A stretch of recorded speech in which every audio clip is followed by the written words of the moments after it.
எங்கேயோ பார்த்த ஞாபகம் என் மேலே சாய்ந்த ஓவியம். எங்கேயோ பார்த்த ஞாபகம் என் மேலே சாய்ந்த ஓவியம். பொன் வண்ணம் தேன் சிந்தும் மலக்காரியம்.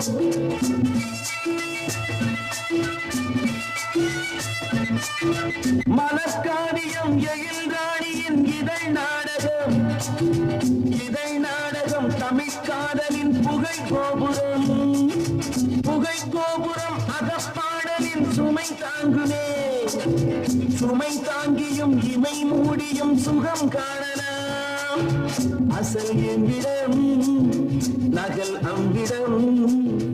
அழகென்பதே விஷமாகுமோ. எங்கேயோ பார்த்த ஞாபகம் என் மேலே சாய்ந்த ஓவியம். பொன் வண்ணம் தேன் சிந்தும் மலக்காரியம்.